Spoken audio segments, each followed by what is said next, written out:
your sales guys that are maybe making 100,000, 200,000, 300,000, and now are kind of focusing on now how can I monetize this knowledge? The moment you start focusing on the monetization is I think you're going down the wrong path, right? You're back to being a salesman. If you're really looking to provide value, you're gonna, all of a sudden people want or are thirsty for your knowledge, the monetization will come.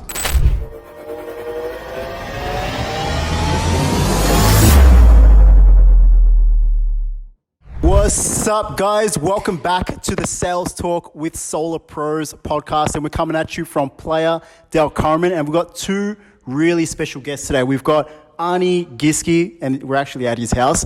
Now, Arne Giske is the co-founder of Insider Investor Club, GroupFunnels.com, BuiltWithEmail.com. He's been building brands online for nearly a decade and lives the laptop lifestyle. Let's go, baby. Tony Kassaei, welcome, man. 20 years on Wall Street, left to help Main Street investors and entrepreneurs get their money right instead. He's also one of the co-founders of Insider Investors Club. Boys, welcome to the podcast, man. Let's go. Awesome, man. Really cool. Thanks for opening up your home as well. Of course. So I think what we should start is, considering we're here at your house, can you tell us a little bit about, your story, how you actually got to this location right here, and where you got started and how you got here? Yeah, so funny enough, I always dreamed of doing the laptop lifestyle, and I wanted to figure out a business that could fit that and make it work and make it easy. And my first business was actually driving those pedicabs, those big 3-wheel bikes where you take people around on the beach and stuff. Wow, like that. Okay. I did that in Seattle, and it was a blast. I felt like a millionaire when I was 19, coming home with $300 cash in my pocket, but that wasn't going to cut it for the long run. So I know I had to get online and do something more scalable, something more flexible. And so wait, you realized this when you were 19 years old? Yeah. That you had to get online? Yeah, wow, okay. And how old are you now? I'm 29. Okay, yeah. So the internet back then, when it, 10 years ago, was much more primitive than it is right now. Yeah. You had to work everything out from the ground up, right? Pretty much. Yeah. And even then, I still didn't fully go into it for a bit, but I started exploring it a lot more, checking out some of the options, and just ended up kind of diving in and finding a way to connect some dots and make some money. And actually made my first dollars online was a $15,000 mobile app that I sold. Wow. Yeah.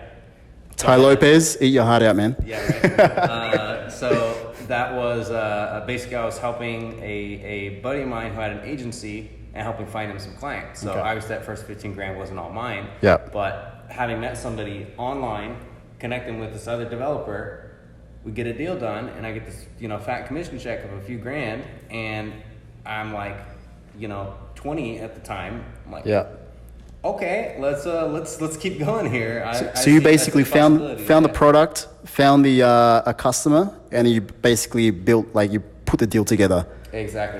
Because now you're a community builder, right? Yep. Yeah. Mm-hmm. So that was kind of my start, and then later I got into all different types of stuff: community building in Facebook groups, software company, agency, and now the investor club as well. Been around the block. A couple times. Mm-hmm. Awesome, man. So fast forward to today. What brought you to Playa del Carmen? Yeah. So funny enough, when I started traveling, I actually met Chad on my very first Colombia trip, and that was when I was really kind of picking up some steam on things and getting things in motion, and I just kept traveling from there. So nice. I had a really, really incredible moment. I was in Barcelona one of the first years that I was really kind of taken off, and I had a few friends come out as well. We were there for this event that we were speaking at, and they all said, "Oh yeah, let's keep traveling around Europe." And then one by one, they all made different plans. This guy goes off with his girlfriend over here. This guy goes back to the States. I'm alone now. I'm like, crap. Well, wow. I'm already in Europe, so I literally sat there. I popped up a world map, and I was like, holy shit, I can go anywhere I want right now. Flung it around. I got the money, I got the time, I got the freedom, and it just hit me this is what I had been working for. Yeah. So I just went hard. The next couple of years, I went to over 20 countries. 2018 alone, I went to 20 countries. In 1 year, you went to 20 countries. Dude, that's crazy, man. Yeah. A big, huge lap around the globe.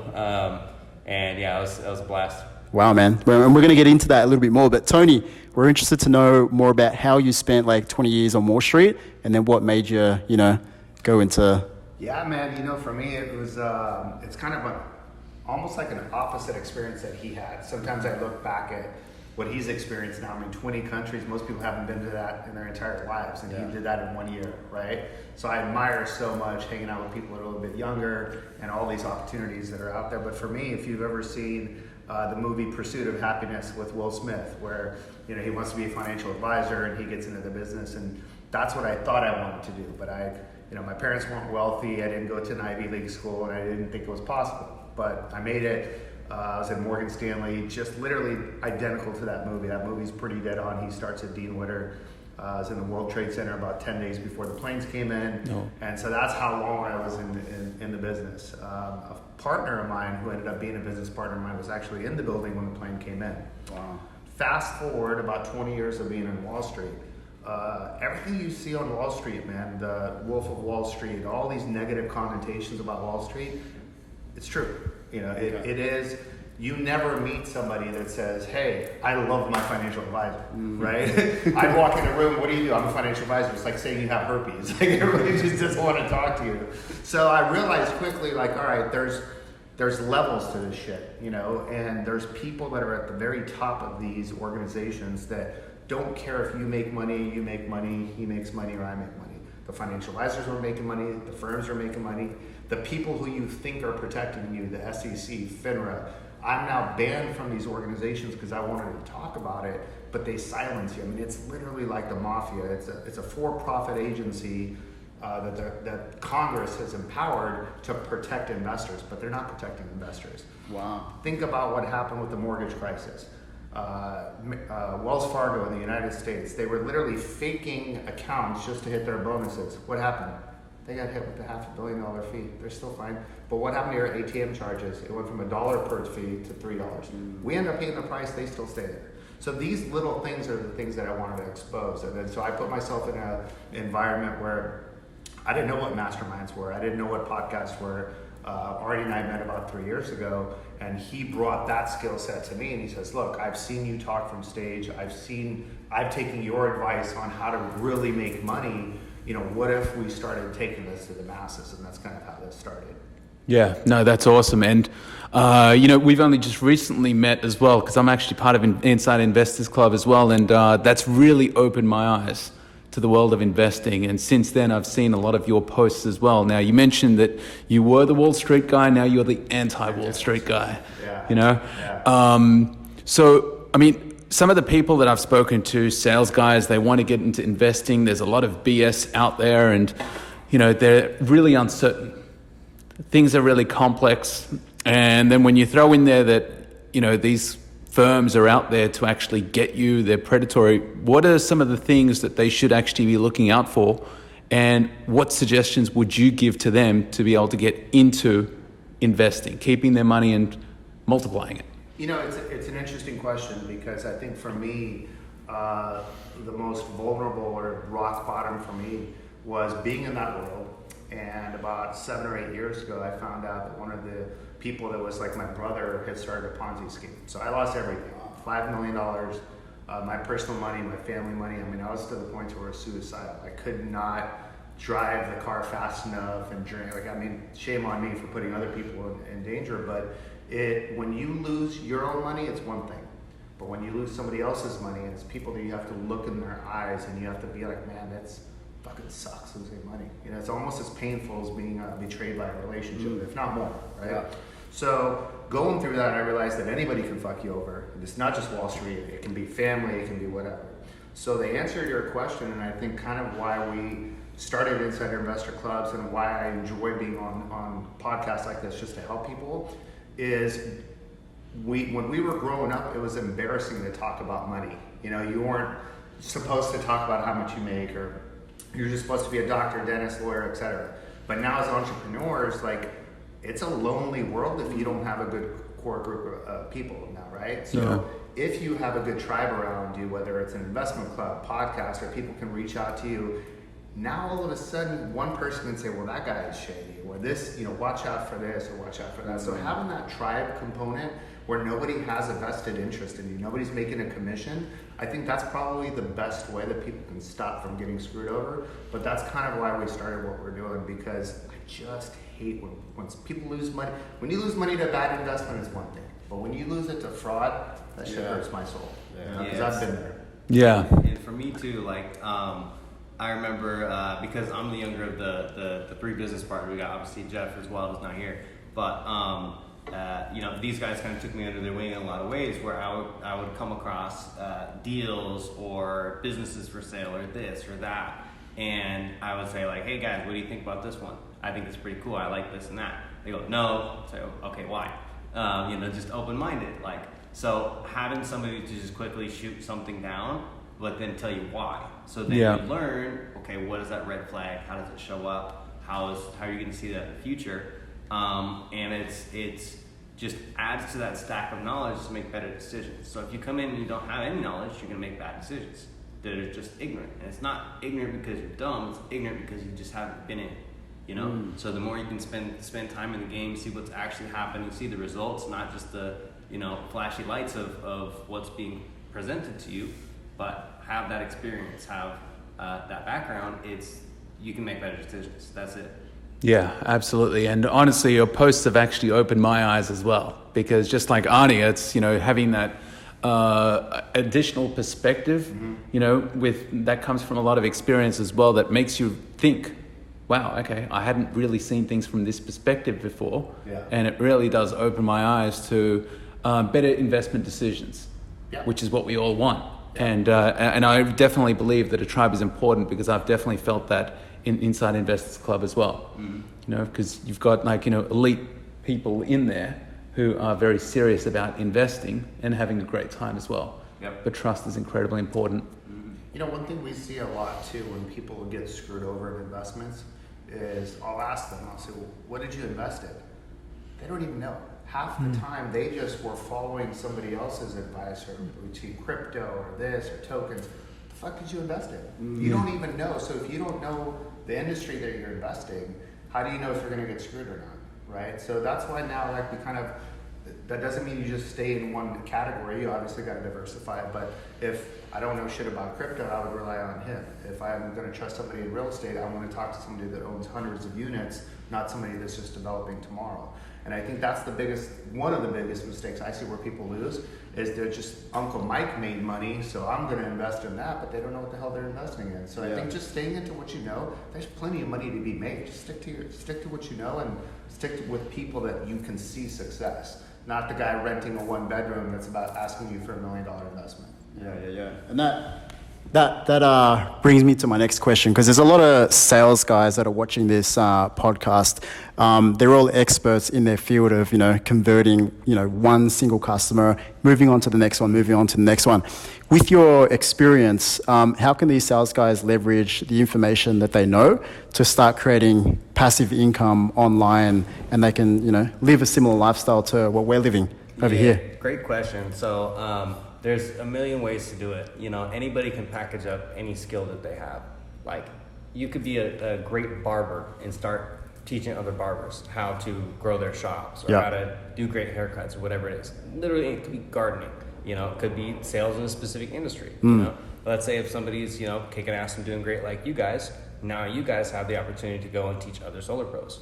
And that just opened up, you know, world of possibilities for what else you guys can do in that. Yeah. So, and the biggest like hump that we had was, at what point do you actually start teaching others? Like, what's the scoreboard? Like, what do you have to have on the scoreboard before you're like, okay, I'm going to now create a course on, you know, X, Y thing, and when can I take it to market? Like, because I read your posts today as well about the imposter syndrome. Sometimes, you know, us as, you know, being as online entrepreneurs as well, we get that. We wake up and like, oh, maybe I'm not doing enough. Yeah. You know what I mean? So, okay, I'm doing good, but I know my buddy over here, he's like doing really Yeah. So, like, what would you say to, you know, the watchers that want to avoid, or how do they overcome imposter syndrome, and, you know, what do they need to do to start selling online? Hey guys, very quickly, are you an individual sales rep that wants a pipeline with red hot appointments, or perhaps a sales offer, or even an EBC? Well, we're working with companies just like yours to build out their own internal call center so they can have red hot appointments on demand with certainty, without the high cost.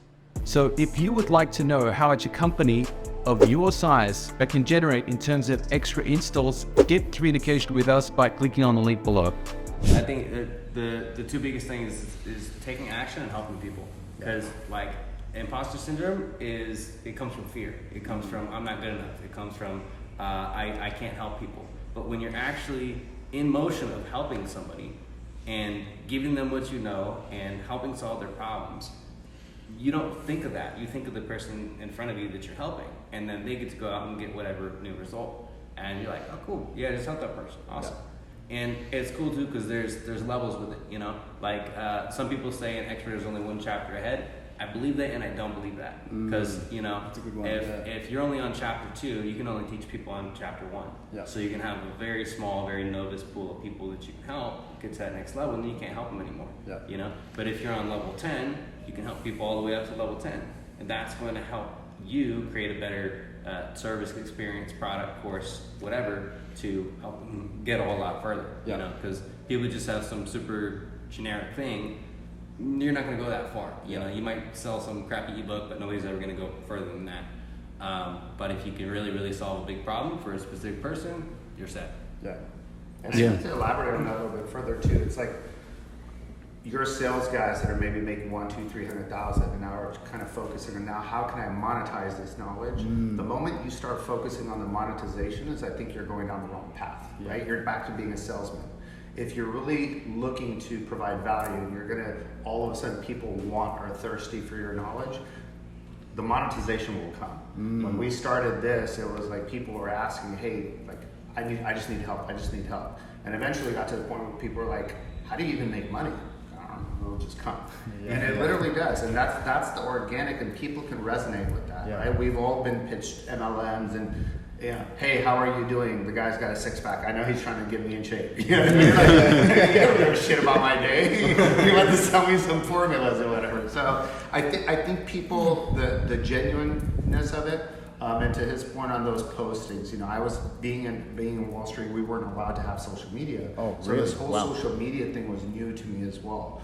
But just putting yourself out there, being honest with your story, you think nobody cares, but there's people watching, and they don't comment, they don't see shit, but you can see them watching, and you never know that one comment that you made. I probably get a half a dozen messages a month. You saved me money because you mentioned this or you mentioned that.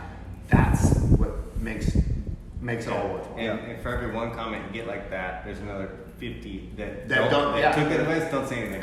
Yeah. I call them window shoppers. It's like a 50 cent song. They're still fan club. Yeah. Cool. I don't care if you're a hater. I don't care what. You're still watching. Yeah. Still listening to music. Yeah. No, you raise an incredible point there as well, like both of you. And so I guess like, you know, the imposter syndrome coming from a place of fear and most people instantly think, how can I actually just monetize, right? And if you're thinking about monetizing, then fear is associated with that as well. It's like, okay, well, what if I actually get caught? What if I don't know enough? Okay. And so with myself, like, you know, Carlos has been focusing on helping other sales guys make it. I've recently been focusing on helping people keep their money and multiply it as well. But rather than thinking about monetization, I'm thinking, okay, I've been in the sales industry for a very, very long time right now, and a lot of these guys, the first thing they do is blow it. You know, so I thought, okay, well, if I'm coming from a place of love, how can I actually offer support to these guys? So rather than actually taking their money, I'm giving them money, you know, just so they can start, you know, taking the right steps towards real estate investing, cash flow, you know, because the only things that they know otherwise is like, you know, maybe crypto, and they could be getting burnt as well. Right. Yeah. Now, one of the things that I actually learned from you, and this has been incredible, you know, for me, is when we first met in Medellin, you said that you burned the ships, okay? And you said, I'm gonna make this thing work as well. Now, I wanna go back to that moment because there are a lot of sales guys as well that basically say, look, I really wanna make something work as well, but the steps that you actually took has been like, you know, game-changing for me because now, you know, like that's kind of like, it influenced the framework that I actually use as well. Right? Can you take us back to that moment when you basically burned the ships and you said, I'm going to make a sale every single day? and I'm going to get really creative as well. That was fun. So, Yeah. that was also that first big year of traveling, and left my hometown, Seattle. Literally booked 2 months at an Airbnb, and I had $800 left in my bank account. And basically, I knew like if I couldn't make shit happen now and continuously, I would probably have to call my parents for a plane ticket back home and go get some shitty job, go live in their basement, and fail. I was like, that's not an option. Like, no way. I'm here. I'm gonna figure this out. Zero doubt. So that was kind of the big burn the boats moment. Obviously, not everybody's gonna go get a one-way ticket to fly to Colombia and make shit happen, but people have to figure out what that is for them. Whether that's cutting some kind of a tie, whether it's quitting a job, going into a business, cutting people out of your life that should not be there anymore. Everybody has to burn their specific boat, right? And it's a major transformation. It's that Phoenix moment. So for me, part of that was really, really making it happen, leaning into the business, and also that month I set a challenge for myself. Said I'm gonna make a sale every single day this month, even if it's $1. I don't care. I'm gonna figure it out. So obviously I had some tools to play with, aka audience, different offers, different stuff I could put out, affiliate stuff, my offers. Some of it was, literally as low as a $27 course, or $50 software affiliate, that kind of thing. Some of it was, multi-$1,000 services that I was offering. And literally every single day that month, I did not rest until I figured out how to make one transaction happen, at least. One night, I almost didn't make it. It was like 11:30 something. I was like, shit. No way I'm failing this. So somebody who I knew was a friend of mine was following the challenge. And I said, hey, I'm be real with you. I didn't make my sale today, but I got an offer for you. I say, I will do a consultation call with you, and I'll walk you through the things I've done for the rest of this month, and it'll cost you $1. And she said, done, let's go. Okay, cool, I made my sale today, and then I kept it going. So, it just kind of showed that resourcefulness of you got to make stuff happen, or else you're gonna fail, and made it work. So. Yeah, what were the big things that you learned during that time? I mean, I ask because I know that, creativity is incredibly important, but you also did say to yourself, okay, this is a challenge that I'm going to take seriously as well. And some people actually have have difficulty committing to that as well. What were some of the big takeaways that, during that moment that I guess got you to a position where now you're selling like multiple times every single day? Like you're waking up to like thousands of dollars on a day. Yeah, so I think one of the big things with that is one of my core values is resourcefulness. And as a solo traveler, being somebody who's out in a foreign country and you might not know the language or where you're going or what the hell is happening, you got to figure shit out. So you get real resourceful real quick. And that translated really well into being an entrepreneur. Oh, if I have to create a sale every single day, how am I going to do that? I have this audience, it's not that big at the time, and I got to figure out what they want. I got to figure out how to put it out there and figure out how to make transactions happen. Yep. So it just took that challenge and turned it, okay, what else can I offer? Well, let's try different things. Let's try this other bonus. Let's try this other angle. Let's push this thing out and make it happen. So that resourcefulness carries over into anything. I think one thing I've observed about Arne and his generation, I think what most people don't realize is like the power of this thing. Like they landed people on the moon with something that didn't have as much technology as this, right? Yeah. So when I first got into the mastermind world, and everybody has an excuse about why they're not where they are, right? But at like about 40 years old, I'm 46 now, I had to reinvent myself. For 20 years I was a financial advisor, and now I rescinded all my licenses. I was no longer an advisor. What am I going to do? Am I going to go flip pizzas? Am I going to work at, what else can give me that level of income? And by being around there, my mentor, Ryan Stewman, which we all met, he said one thing that always resonated with me, and I think anybody that hears this message can really get value from it, as he says, all right, he listens to my story, poor me, I lost $5 million, my partner's in prison, I helped put him there, blah, blah, blah. FYE, fuck your excuses. Yeah. He says, motherfucker, I'm a double felon and I've been divorced 3 times. I can't even get a job at McDonald's. If I can do it, so can you. And I'm like, All right. Wow. Like, I've never even been arrested. And he made a good point. You know, the guy's got multiple supercars, beautiful wife, beautiful house.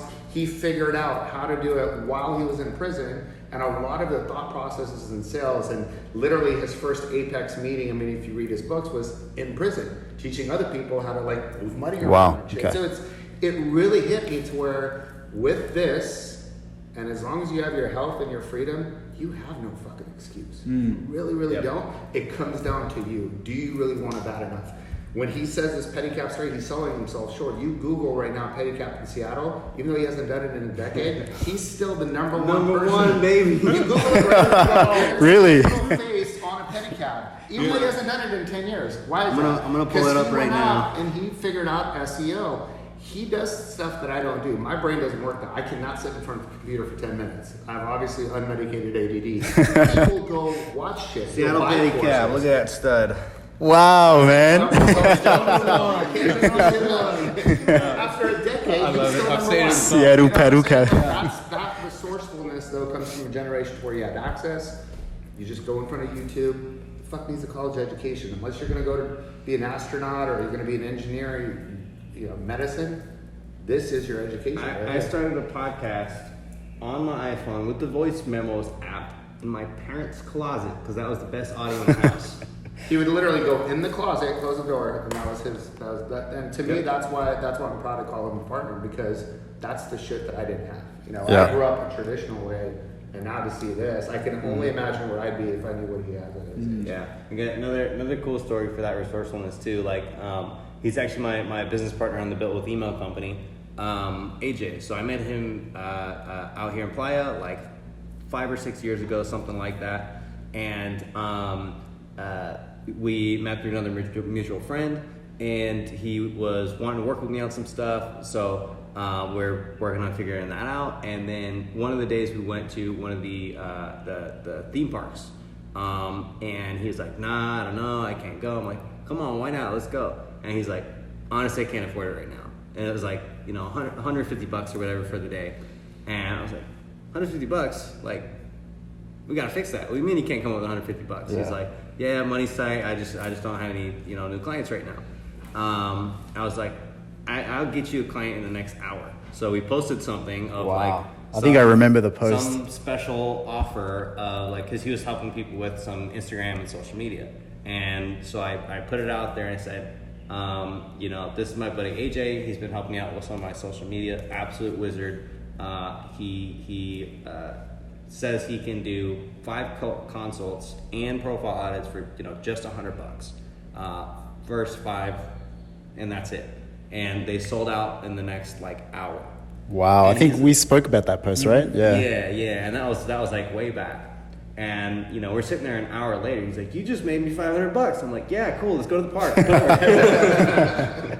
and the same thing, it completely shifted his mindset on how do you make something happen. Well, what do we need? Park tickets $150. All right, let's come up with a quick offer. You know, and just that mentality of like, not like, oh, I can't afford the park, but like, what can I put out there so I can, you know, go this time and next time and buy dinner for you guys. Yeah, and it's all about resourcefulness, especially when you're starting entrepreneurship. And look, we've got 3 minutes left on this podcast. So last question, you guys obviously have invested in yourselves many times, especially being in Apex. And now you're running inside an investors club where you're asking others to invest in themselves as well. What advice would you give to others who are like, you know, on the line, you know, either going to invest in a mentor or a program or, you know, a course, or even make their first investment into property?